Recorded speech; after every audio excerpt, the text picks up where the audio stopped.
And what's up, everyone? How's it going? Breaking news in the NFL. Joe Brady has officially been announced as the new head coach of the Buffalo Bills. The guy who was the offensive coordinator is now taking over the whole operation. He's been working closely with Josh Allen, and now he's the boss for real. Honestly, I kind of saw this coming ever since Sean McDermott was fired.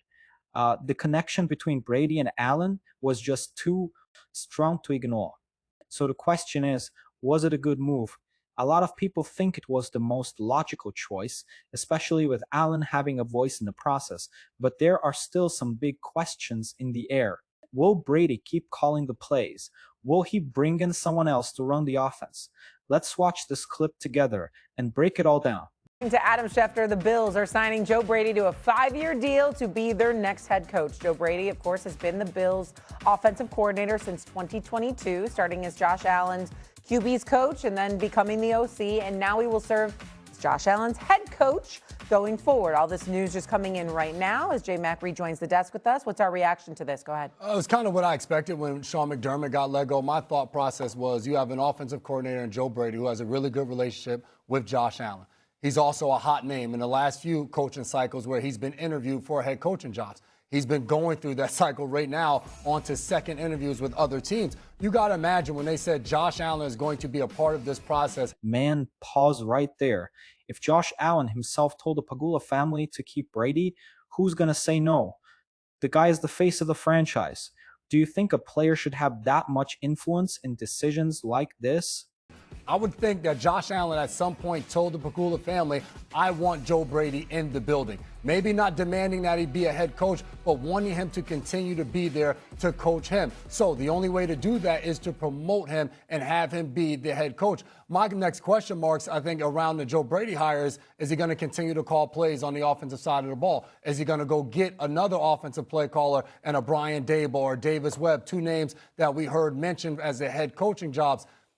When you keep the offensive coordinator the same, who's been there under Sean McDermott, the question that if I'm a Bills fan, I'd be asking, well, how much is going to change now? Yeah. Is the defensive coordinator still going to be Bobby Babbage? Are we still going to have a similar to the same culture we've been building over the tenure for Sean McDermott being there and winning a ton of games?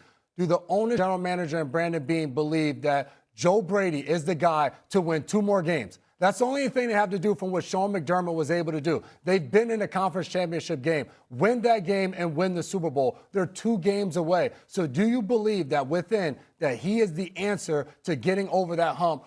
Dude, this take is so real. McDermott won a lot with the Bills. What's missing are 2 games, the conference championship and the Super Bowl. Do you think Joe Brady can take this roster that far? Drop a comment and hit the like button if you're enjoying the react. What Sean McDermott couldn't do. My question is how much changes within that building to make the firing of Sean McDermott actually make sense for the Buffalo Bills? Saturday?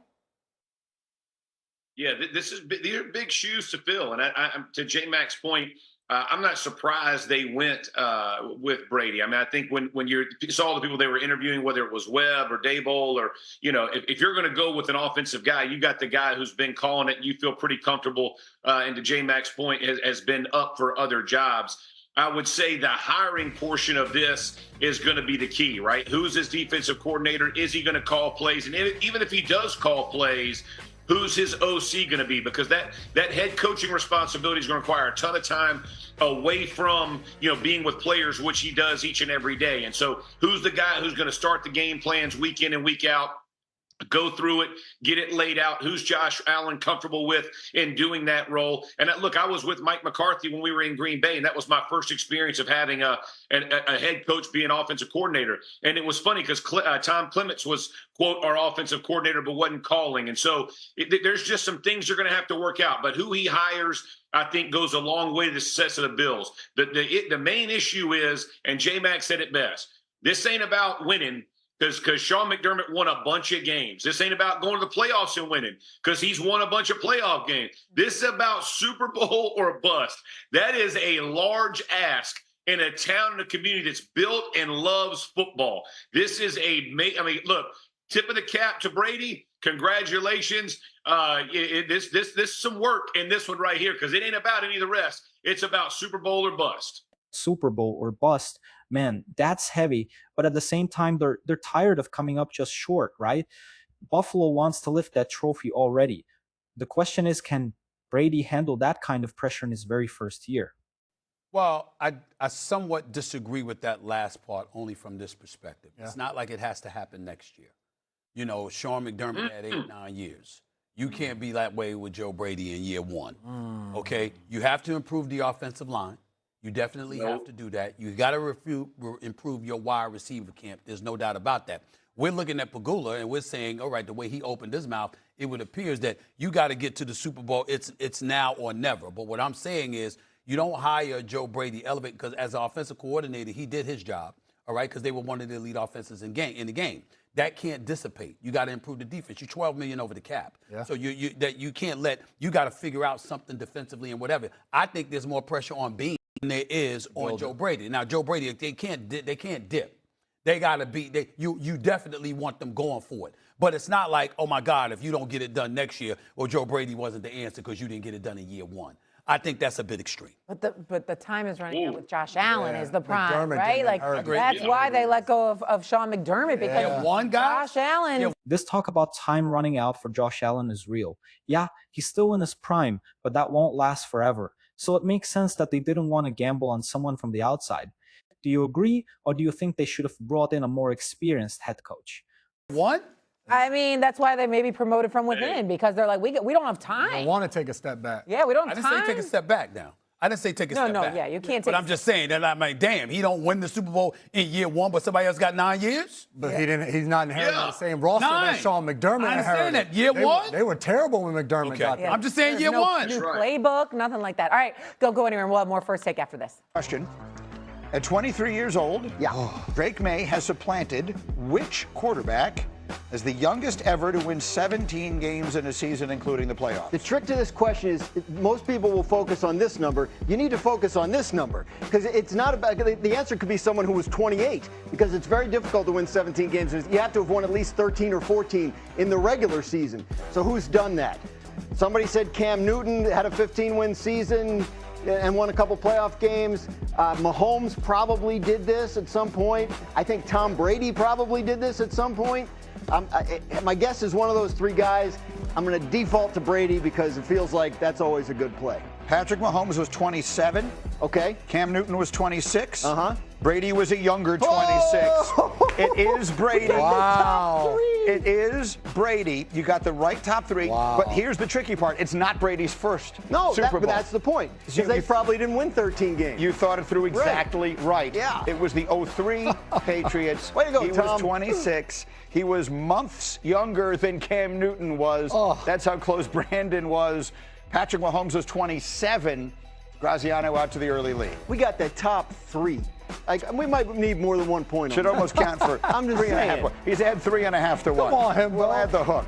All right, let's play a game of what if to finish up today. Let's begin with the former Patriot, J Mac. What if Drake May wins the Super Bowl in his second year? What then? I was in Foxborough this offseason for the unveiling of the Tom Brady statue. They're going to have to carve out a little spot and get ready. There'll be some years down the line, but they're going to have to get a spot ready for Drake May and the statue that could potentially be coming to Foxborough. Look, I mean, I am always prone to hyperbole.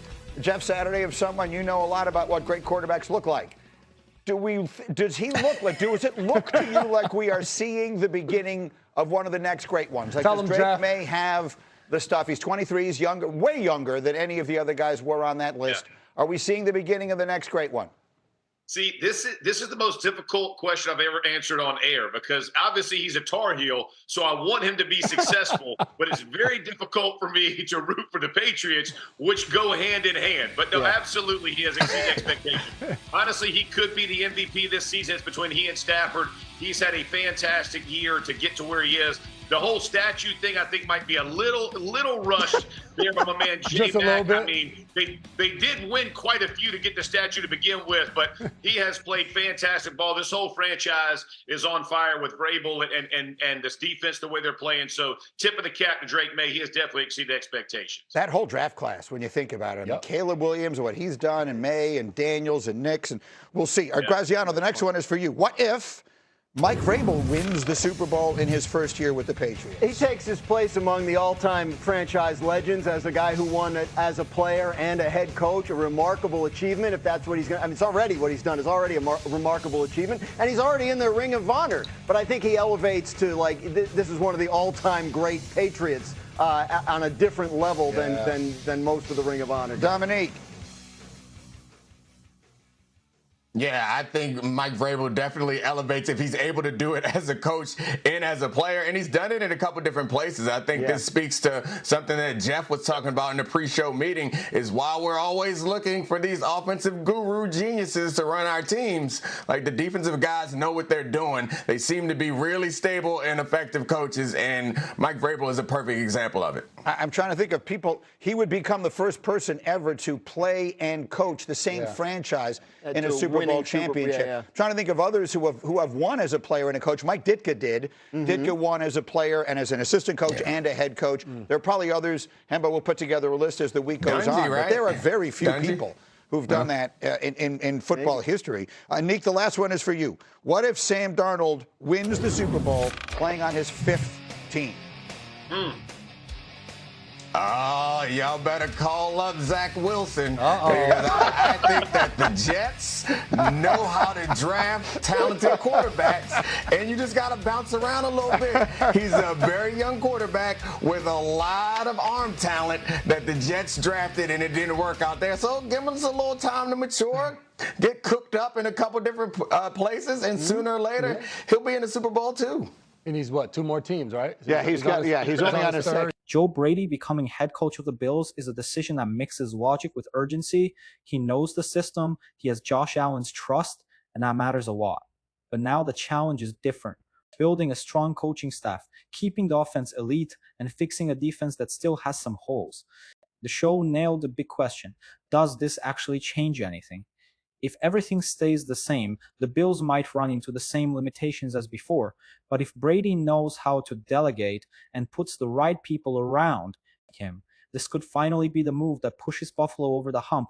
My take, it's the right decision, but it's risky. It's now or never. So what do you think? Subscribe to the channel, hit that like button, and drop a comment on who you think should be the Bills' offensive and defensive coordinators.